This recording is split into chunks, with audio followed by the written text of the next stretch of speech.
This is SportsCenter with Elle Duncan. Well, greetings, good people. Solo today as Kevin gets the night off, but the show is stuffed as we precede the next CFP rankings at the top of the hour. So much more on that.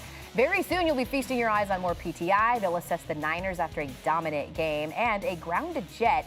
Who will be under center in New York? Plus, Ryan Clark handing out awards. I told you, we're stuffed. But first, we start where we always to be joined by Heather Dinich. She's going to be talking a little bit with us as she's our college football playoff reporter. Heather, all eyes on the game this weekend in Columbus. Which of those teams do you think could most afford a loss in the eyes of the committee?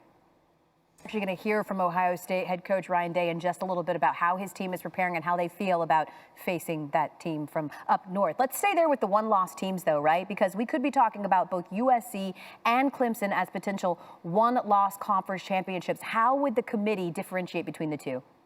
With all respect to committee, I don't know the eye test. I'm not sure that there's anybody that would eye test and say Clemson should be in one of those top four spots, but we'll certainly see how they're feeling. Heather Dinich with the latest, much more ahead and much more playoff talk. Our favorite Super Bowl champ, Ryan Clark, joins us now. RC, we just sort of took a look at the NFC hierarchy. It's, at this point, the Eagles to beat. So who are three teams that you think could contend with the Eagles for the conference, and start with three? You know what I think we're going to start? We're going to start with the Minnesota Vikings. Now, this was a team that got drummed last weekend by the Dallas Cowboys, but we've seen them throughout the season. We're going to go with the Dallas Cowboys. Now, I know what the odds say. They have like a 42%. On Christmas Eve, get a chance to show us just how well they can play against the Philadelphia Eagles. And at number one for me is the San Francisco 49ers. It's about them to tackle that, invert the line of scrimmage, and make it hell on quarterbacks. Jimmy G is now playing at a level that is matching his dating choices. Okay. Yeah, San Francisco. They're like the Cheesecake Factory, if you will, of NFL teams with so many That menu's options. actually too deep. Is there such a thing? Yeah, it gives me anxiety. You don't want that many options? No, not at Thanksgiving either. We see y'all on Thursday. Ooh, we've got so much more Thanksgiving talk coming up. Speaking of Philly, though, by the way, turkeys, we roast them.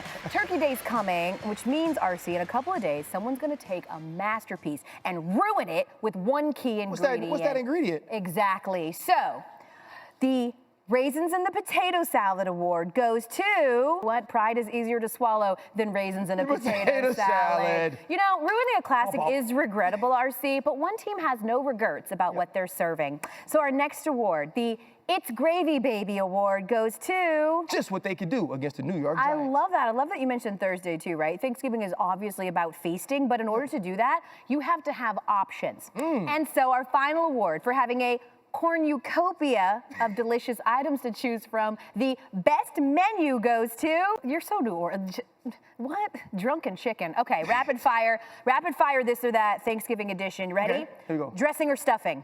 Stuffing. Sweet potato or pecan pie? Ooh, both. I like sweets. Okay, white or dark meat?